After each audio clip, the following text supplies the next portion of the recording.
টাকা দিয়ে ধোকা খায়। ঢাকা শহরের বিভিন্ন জায়গায় বিভিন্ন রকম বিরিয়ানি খাবেন, তো এইখানে যে ব্যাপারটা সেটা হচ্ছে বিরিয়ানি যখন খাচ্ছেন খাতে যে আপনি মনে হবে মাংসের মতো দেখতে, কিন্তু আসলে এগুলো মাংস না, এগুলো হচ্ছে ধোকা। এইটা কিন্তু খুব ভালো, কিন্তু মানুষজন এটা নিচ্ছে, মানে মাংস নেই, মাংসের মতো দেখতে, কিন্তু এটা আসলে মাংস না। আর এই কারণে এটার নাম হচ্ছে ধোকার বিরিয়ানি।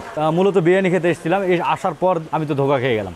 ধোকা খাওয়ার পর এটা অন্যরকম ধোকা, যে হচ্ছে আমি তো চাইলাম মাংস, পেয়ে গেলাম ধোকা। তো মাংসর মতো দেখতে, কিন্তু ধোকা কিছুটা একটু ডিফারেন্ট ওয়েতে, আসলে বোকা হয়ে যাওয়ার মতো একটা ব্যাপার। 5টা থেকে শুরু হয় ফোন, যেদিন দোকান অফ থাকে সেদিন অবশ্যই ফোন দেয়।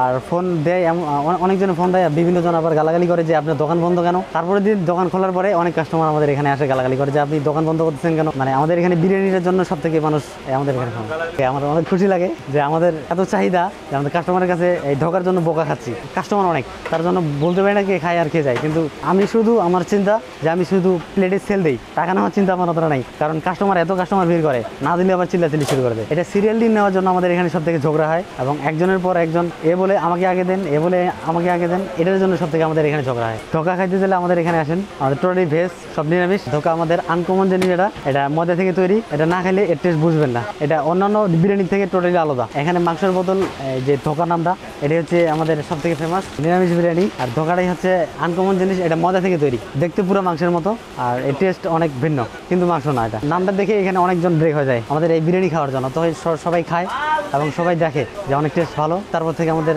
কাস্টমার অনেক ভালো। আমাদের এখানে দাম পুরা একদম কম, হাফ 50, ফুল 100, অন্যান্য জায়গা থেকে আমাদের সব থেকে কম। এটা অবশ্যই, এটা সবাই বলে যে ধোকা জিনিসটা কি, তখন আমরা বলি যে আপনারা না খেলে টেস্ট বুঝবেন না, এটা টোটালি নিরামিষ এবং এটা ময়দা থেকে তৈরি। এইভাবে মানুষকে ধোকা খাওয়াই, এবং এই ধোকা সেই ধোকা না, এটা হচ্ছে খাবার ধোকা, এটা টোটালি ভিন্ন। ঢাকার বিভিন্ন জায়গা থেকে আসে আমাদের এখানে, কেরানীগঞ্জ, তারপরে আপনার সাভার, গুলিস্তান, অনেক জায়গা থেকে আসে আমাদের। এবং আমাদের পার্সেল অর্ডার করে নুডলস আছে, পাস্তা আছে, তারপরে বিরিয়ানি, সবজি পাকোড়া, লুচি, আলুর দম। আমাদের এখানে ধোকার বিরিয়ানি সব থেকে চাহিদা বেশি, আর নুডলস, পাস্তা, বিরিয়ানির কাস্টমার অনেক। আমাদের এখানে সিরিয়াল নিয়ে ধোকা খায়, এবং কেউ আগে ফোন দিয়ে অর্ডার দিয়ে রাখে। আর এটা আমাদের বেশিক্ষণ থাকে না, 1.5 থেকে 2 ঘন্টার মধ্যে শেষ হয়ে যায়। এই আইডিয়াটা আমার দাদা জানে, আমার দাদা তৈরি করে। উপকরণগুলো তো অনেক কিছু আছে, এগুলা যে রান্না করে সে জানে। আমার ধোকাটা আমাদের ময়দা থেকে তৈরি, এটা ময়দাটাকে গুলো করতে হয়, গুলো করার পরে এটা ধুয়ে শেষে একটা জিনিস বের হয়, এটা রাবারের মতো, সেটাকে জলে সেদ্ধ করতে হয়, সেদ্ধ করার পরে পিস করে কাটতে হয়, কাটার পরে ভাজতে হয়, ভাজার পরে সেটা রান্না করতে হয়। হ্যাঁ, দেখতে পুরো মাংসের মতো। এটা আমার দাদার মাথায় ফার্স্ট আসছে, আর আমাদের এই তাঁতিবাজার এখানে সব থেকে আমরাই আগে ফার্স্ট চালু করছি। এখন আমাদের দেখা দেখি অনেক জায়গায় শুরু হয়েছে, অন্যান্য জায়গায় আছে আরও।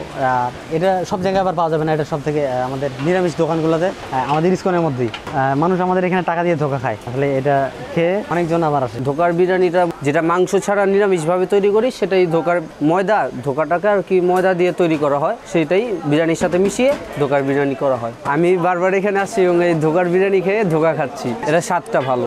আশেপাশে আর একটা হয়তোবা দোকান আছে, 1 এপ্রিল যখন খেয়েছিলাম তখন বলছিলাম যে ধোকা খেয়েছি ভাই, মানুষ বলতেছে কিভাবে ধোকা খেলেন, আমি বললাম ধোকার বিরিয়ানি, তারপর বুঝেছে।